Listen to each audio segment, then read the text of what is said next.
Hi, Aaron.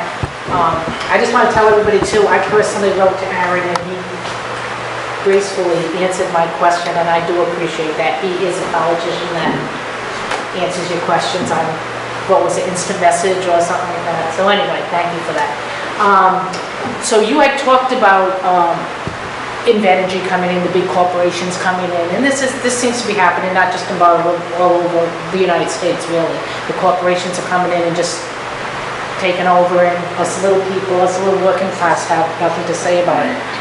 But unfortunately, I think we all recognize that we do need the big, not the big corporations, but we do need the corporations for tax purposes and things like that to help alleviate some of the taxes that we're burdened with. So are you proposing anything to bring in some kind of businesses or something like that into our state to help with the tax problems that we all are facing? Absolutely. Well, I'll say a couple things.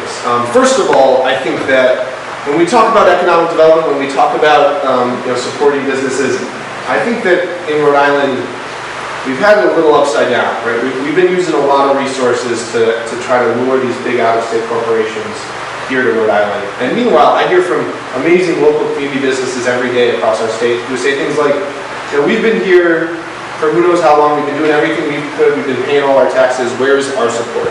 And so I do think that a big part of our economic development strategy needs to be doing more to support those local community businesses, doing more to level the playing field. To me, it doesn't make any sense, for example, that we've got a corporate minimum tax that a multi-billion-dollar corporation like Walmart pays the same as a local mom-and-pop shop.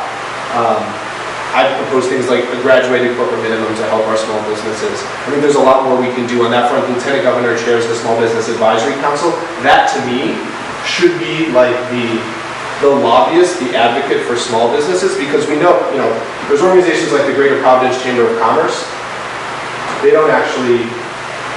They're not actually speaking for small businesses. I remember working on things like higher wages, like paid sick days, where you reach out to all the different business advocates, you bring them together, you try to figure out what's the compromise, how do we figure out some things that'll be flexible for businesses to make sure that everyone, that this works for everyone. I sat down with a lobbyist for the Chamber of Commerce, and I was expecting to talk about small businesses, and he was like, how will this impact Walmart? And that's all he cared about. So I do think that work is really important. When it comes to sort of economic development jobs in our state, particularly since I'm here in Burrillville, I think that there is so much potential that we have when it comes to the clean energy economy. And so I've proposed, and I think one of the big things that I will be fighting for as Lieutenant Governor is launching a Green New Deal to put thousands of Rhode Islanders to work, taking clean energy, energy efficiency, green infrastructure to scale in our state.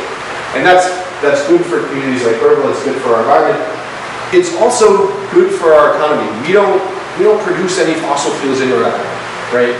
So every dollar that we are spending on imported frack gas and oil and the infrastructure to bring it here, those are dollars that we are sending out of Rhode Island to Pennsylvania, to Texas, to Saudi Arabia. Every megawatt that we can transition to in-state clean energy generation, energy efficiency, those are dollars that we're keeping right here in Rhode Island, going to Rhode Island workers, being paid to Rhode Island businesses. I think that's really, really important. Can I say one last thing when it comes to our tax burden? There's been a sort of a framework in Rhode Island for a while that's really that trickle-down framework. The state has cut income taxes on the wealthiest Rhode Islanders multiple times over the past decade and a half. And over, the justification was it's going to trickle down, it'll create jobs. We know that doesn't actually work, right? It doesn't trickle down. They keep it at the top.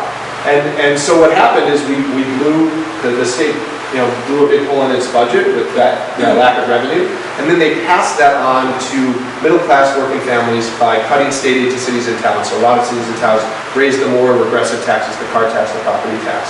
So I think there's a lot of revenue reform that we can do that's actually going to alleviate the burden that you talked about on working families like yours, and create a system that's fair for everyone.